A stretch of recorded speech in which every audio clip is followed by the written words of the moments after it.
Olá, boa noite. Boa noite. Polícia Federal faz busca em banco suspeita de uso de informações privilegiadas sobre taxa de juros. Ministro Sérgio Moro e presidente Jair Bolsonaro lançam campanha para divulgar pacote anticrime. Homem mata 4 policiais em sede da Polícia de Paris. Em Honduras, promotor afirma que presidente do país foi subornado. E você vai ver as estratégias que parecem simples, mas que têm sido eficientes no combate ao tráfico. Agora, no Jornal das 18 horas.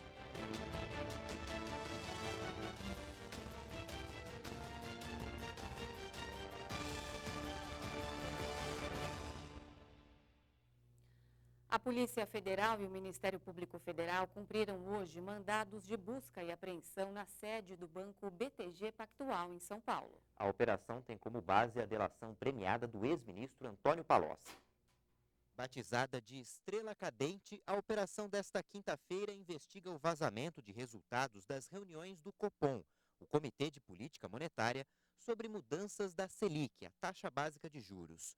Isso teria ocorrido em 2010, 2011 e 2012. Segundo as investigações, um fundo de investimento administrado pelo banco BTG Pactual teria obtido dezenas de milhões de reais com essas informações sigilosas. O relato foi feito em delação premiada pelo ex-ministro da Casa Civil, Antônio Palocci. Segundo ele, quem passava os resultados das reuniões era o então ministro da Fazenda, Guido Mantega.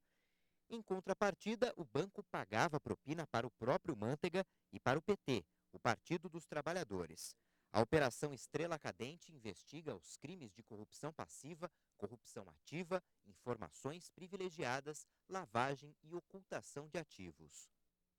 O banco BTG Pactual afirma que exercia o papel de administrador e não tinha o papel de gestão no fundo investigado pelo Ministério Público. Ainda segundo o BTG Pactual, o fundo de investimento tinha um único cotista que nunca foi funcionário da instituição.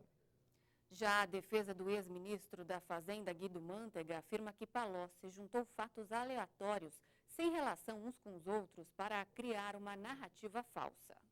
Um impasse fez o Supremo Tribunal Federal adiar mais uma vez a decisão sobre o alcance da tese que pode anular condenações da Lava Jato. Ontem, a maioria da corte entendeu que réus delatados têm o direito de falar depois dos delatores. A decisão abre brecha para a anulação de várias condenações da Lava Jato. Com isso, os ministros ainda precisam definir o alcance da regra. E a expectativa era de que eles chegassem a uma conclusão hoje. O presidente da Corte, Dias Toffoli, apresentou uma proposta para definir os critérios dessa aplicação, mas não houve acordo. E Toffoli resolveu adiar o julgamento e não marcou uma outra data para a conclusão. O novo Procurador-Geral da República participou hoje pela primeira vez de uma sessão do Supremo Tribunal Federal. No discurso, Augusto Aras reafirmou o compromisso com o regime democrático e disse que está aberto ao diálogo.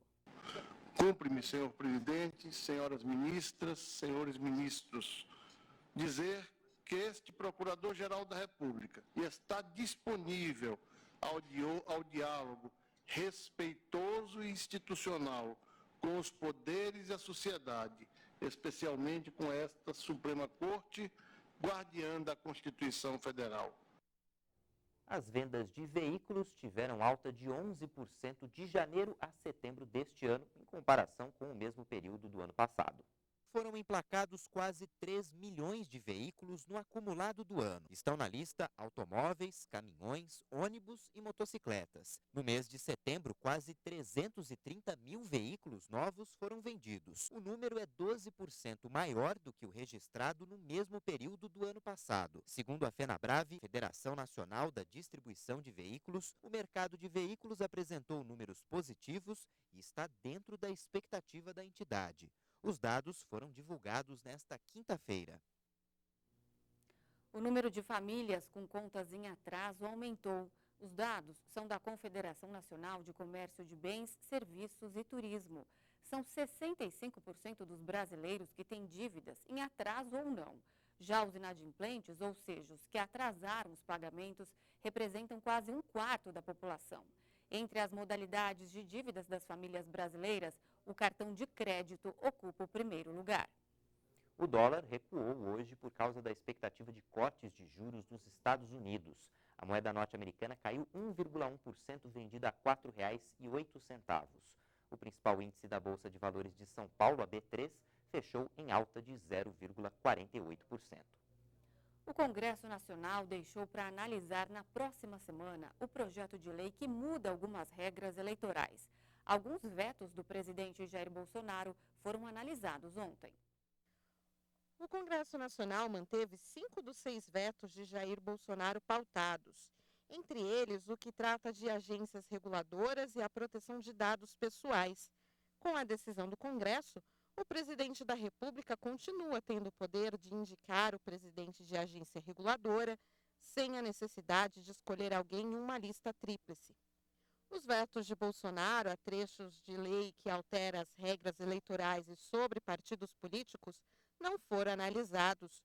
Como as próximas eleições estão marcadas para o dia 4 de outubro de 2020 e as mudanças na votação devem ser publicadas um ano antes, a aplicação de qualquer mudança feita depois desta sexta deverá ser decidida pelo Tribunal Superior Eleitoral. A maior parte desses dispositivos não tem relação com as eleições, mas com o funcionamento dos partidos e por isso não se enquadram na regra da aprovação com um ano de antecedência. Esse é o entendimento do presidente do Senado, Davi Alcolumbre, baseado em um estudo da Secretaria do Congresso. Entre os trechos vetados no projeto estão a possibilidade do pagamento de multas com o dinheiro do fundo partidário, a apresentação de contas do partido em modelos próprios e o ponto que permitia aumentar o fundo eleitoral. O ex-governador do Rio de Janeiro, Sérgio Cabral, vai ser transferido do complexo de Jericinó, em Bangu, na Zona Oeste, para o Batalhão Especial Prisional em Niterói. O juiz federal Marcelo Bretas atendeu a um pedido da defesa de Cabral, que alegou preocupação com a segurança do ex-governador desde que ele passou a adotar uma postura de colaboração com a Justiça. Sérgio Cabral vai ficar no mesmo lugar em que está preso seu ex-vice e sucessor no governo do estado, Luiz Fernando Pezão. O ministro da Justiça, Sérgio Moro, pediu que o Congresso Nacional aprove o pacote anticrime. Moro e o presidente Jair Bolsonaro participaram da solenidade de lançamento da campanha publicitária para divulgar as medidas.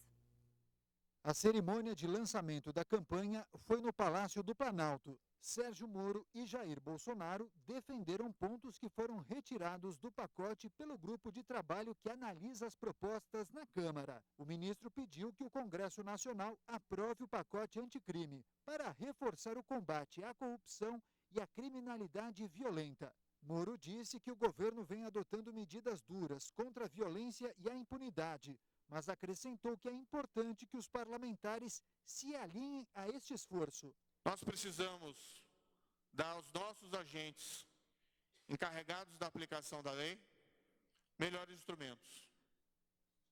Nós precisamos de mudanças legislativas para consolidar os avanços contra a corrupção que tivemos nos últimos 5 anos, para que nós possamos aprofundar essa atuação contra o crime organizado e a criminalidade e violência. Bolsonaro também defendeu a aprovação do pacote anticrime e focou seu discurso na defesa de policiais. Ninguém quer impor nada. Nós queremos mudar a legislação para que a lei, conforme disse Sérgio Moro aqui, seja temida pelos marginais e não pelo cidadão de bem. Esse é o espírito da lei, esse é o objetivo do lançamento da propaganda do projeto anticrime do ministro Sérgio Moro. É isso que o Brasil precisa. As peças publicitárias sobre o pacote anticrime usam depoimentos e casos reais de vítimas de violência para demonstrar o efeito da impunidade. O slogan da campanha é pacote anticrime, a lei tem que estar acima da impunidade. Durante um mês, os vídeos vão ser veiculados na TV, na internet e nos cinemas. Também deve haver propagandas de rádio. 4 pessoas foram presas hoje de manhã numa operação da Polícia Civil e do Ministério Público que investiga o assassinato da vereadora Marielle Franco e do motorista Anderson Gomes. A operação prendeu Elaine Lessa, mulher do PM reformado Rony Lessa. Ele está preso desde março, acusado pela execução de Marielle Franco e Anderson Gomes. Além de Elaine, também foram presos Márcio Montavano e Josinaldo Freitas. O irmão de Elaine, Bruno Figueiredo, se apresentou à polícia. A força-tarefa quer esclarecer o descarte da arma usada no atentado. A suspeita é de que ela foi jogada no mar. Em depoimento à Delegacia de Homicídios do Rio de Janeiro, um pescador contou que um comparsa de Rony Lessa contratou seu barco e jogou 6 armas no mar perto das Ilhas Tijucas. Nessa operação também há um mandato contra Rony Lessa, que já está preso. Um mandado, aliás. Só este ano, as micro e pequenas empresas foram responsáveis pela geração de mais de 540 mil vagas de trabalho. E foi graças a esses empreendedores que o Brasil conseguiu um saldo positivo na criação de empregos formais. Há 2 anos, a Giovana abriu uma microempresa de bronzeamento artificial. Uma decisão que tem trazido muito lucro para a empresária. Só nos últimos meses, ela contratou 7 pessoas. Um detalhe que faz a diferença, todos com carteira assinada. Como a gente abriu bem em alta temporada, quando chegou dezembro, a gente ia na recepção e a gente tinha 10 pessoas esperando a gente lá fora.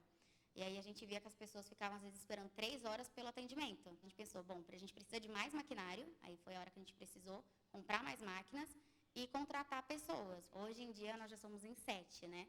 Nós temos 4 pessoas lá em Campinas e 3 pessoas aqui em São Paulo. Até o final do ano aí a gente vai contratar mais algumas pessoas por causa dessa alta temporada. A Giovana é um dos vários exemplos do papel que as micro e pequenas empresas vêm desempenhando para a retomada da economia no país.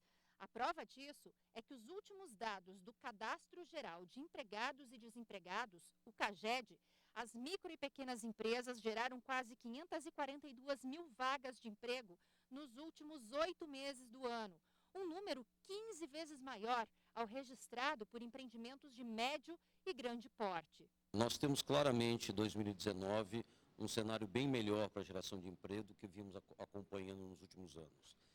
Os últimos dados do CAGED de geração de emprego seletista, ou seja, com carteira assinada, teve um desempenho excepcional em agosto. Pelo 5º mês seguido, o Brasil teve um saldo positivo na geração de emprego formal e esses empreendimentos impulsionaram o resultado. Das 121 mil vagas, 95 mil foram criadas por pequenos negócios, o que corresponde a 80% dos empregos gerados. E o que isso significa? Que de cada 10 pessoas, 8 foram contratadas por micro e pequenas empresas. De acordo com o Sebrae, os pequenos negócios na área de serviços lideraram a geração de empregos no país. É um setor que cada vez mais ele cresce, cada vez mais tende a melhorar e o melhor de tudo, o valor agregado do salário também é maior. Além das micro e pequenas empresas representarem mais de 90% do total de empreendedores, o crescimento faz com que elas contratem mais do que as empresas de médio e grande porte e proporcionem um emprego mais sustentável e duradouro. Um empreendedor de um pequeno negócio, ele pensa muito em contratar uma pessoa. Porque se ele contratar e ver que não era hora de contratar, o gasto que ele vai ter com essa pessoa é muito grande. Então, quando ele faz uma contratação, essa contratação, a gente diz que ela é mais sustentável, porque ele pensou muito para contratar aquela pessoa, ele vai necessitar daquela pessoa por um bom tempo, então essa pessoa vai durar mais na empresa. A expectativa é que o crescimento das micro e pequenas empresas se mantenham consistentes e gerem ainda mais postos de trabalho para continuar a contribuir com a crescente da economia do país. É um sinal de retomada, ainda ela é gradual, ela não é na velocidade que nós gostaríamos de estar vendo, mas é um sinal de inflexão, é um momento de continuidade de meses com um aumento significativo da contratação formal. E veja a seguir, 4 agentes são mortos a facadas em ataque à sede da polícia de Paris. Os detalhes você vai ver em instantes. Até já.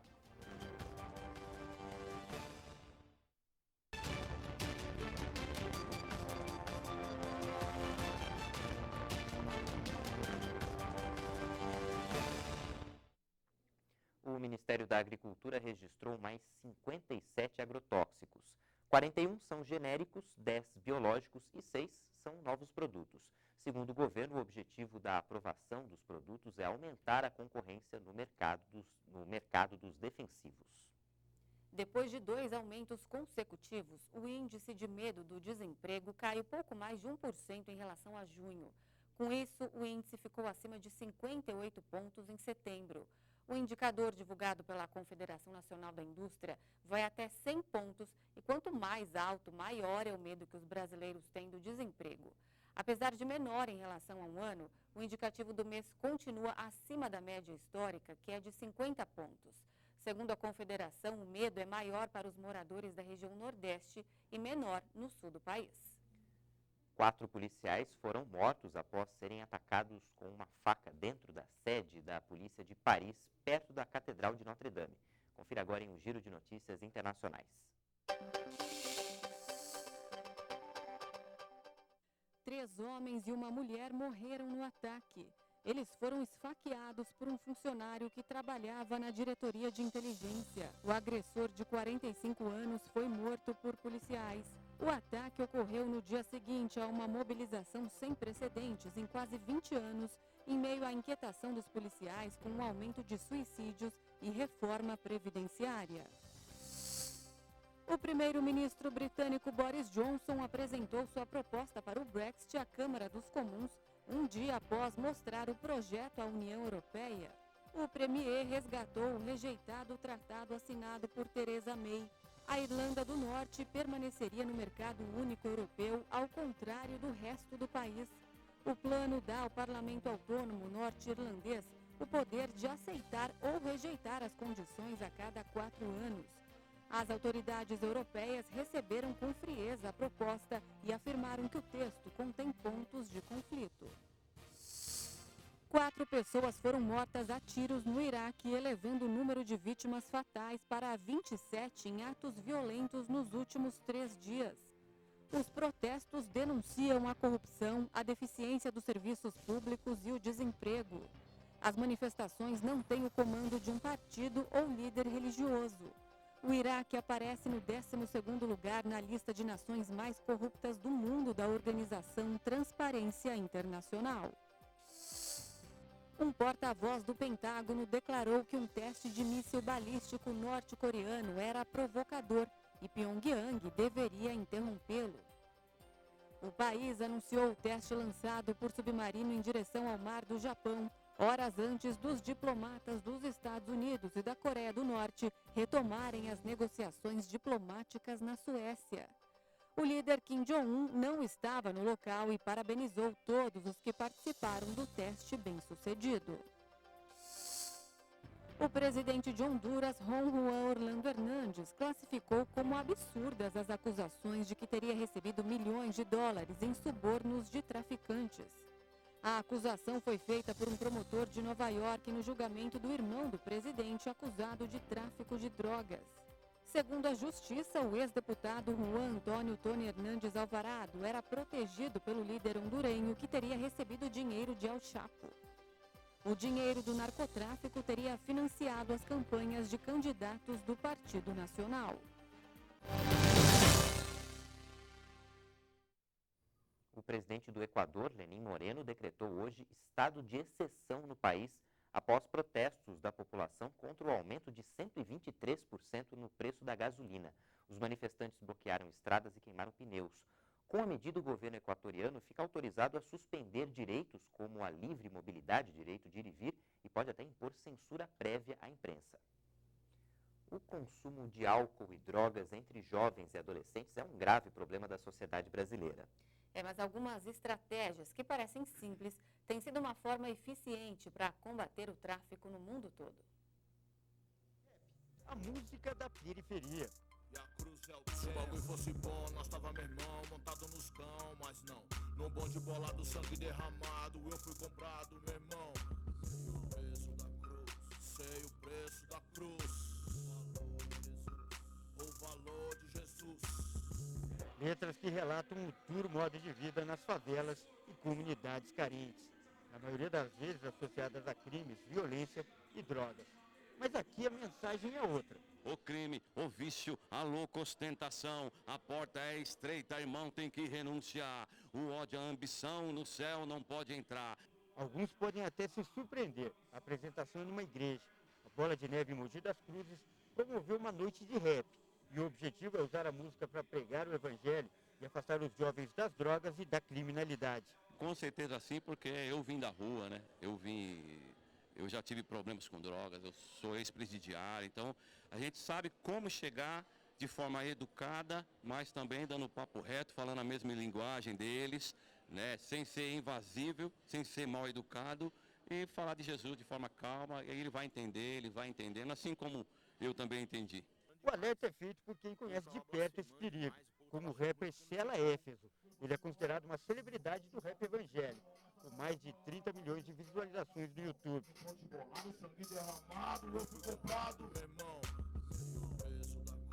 Sei o preço da cruz, o valor de Jesus. Mas nem sempre foi assim.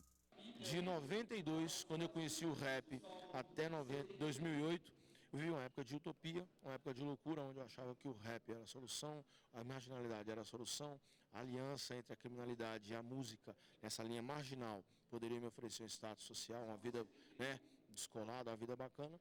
E acabou que em julho de 2008, numa associação ao tráfico, eu conheci Jesus através de um cara, e esse conhecer Jesus me fez entender que o que eu vivia era utopia. O público responde com entusiasmo à batida do rap. A plateia é formada em sua maioria por adolescentes, mas aqui também há pais e crianças.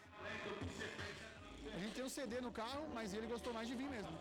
Agora, sinal de que o rap pode também ser uma lição, passar mensagens boas para crianças e para adolescentes. Pode sim, não só aquela mensagem ruim de morte, assassinato, crime, tem uma parte boa também, levando a palavra de Deus. Que é uma preocupação de todo pai? Sim, com certeza. É ritmo de umas músicas que eu tenho. É? Então você gosta? E é bom para dançar? E do que fala essa música? Pai de Deus. Parece simples, mas estratégias como essa do rap têm sido a forma mais eficiente de combater o tráfico de drogas em todo o mundo. Um estudo feito nos Estados Unidos mostra que as forças policiais conseguem apreender cerca de 20% de toda a droga que circula no mundo. Os tratamentos médicos, por outro lado, recuperam 30% dos usuários. Mas campanhas eficientes de conscientização podem chegar até 70% do público-alvo. As campanhas são extremamente válidas, né? Desde que focadas nisso, na questão de educação. Entender o problema. Puxa vida, qual é o problema hoje? O que eu tenho? Como é que o jovem acessa? O que ele sabe? Que curiosidades ele tem? Poxa, se eu trago esse jovem para dialogar comigo, é sensacional. De cada 10 jovens infratores que cumprem medida socioeducativa em São Paulo, 8 cometeram roubo ou estão ligados ao tráfico de drogas. Para combater essa criminalidade, a Polícia de São Paulo está desenvolvendo novas estratégias. Uma das principais armas é essa aqui, a educação. Um programa que acontece há 25 anos faz com que os policiais vão até as salas de aula, onde dão dicas e ficam mais próximos dos alunos. Para os alunos, essa ideia de um policial militar fardado em sala de aula tem essa aproximação da polícia com a comunidade, como também tem a credibilidade em poder estar falando sobre as drogas, né, para as crianças. Isso é muito importante. Uma lição que muda a vida de muitas crianças. Segundo a Polícia Militar de São Paulo, 40% dos PMs que ingressaram na corporação no último ano foram alunos do programa. O que você gostaria de ser policial? Por causa que é legal, porque assim você tá combatendo o mal e tá fazendo o melhor pro mundo.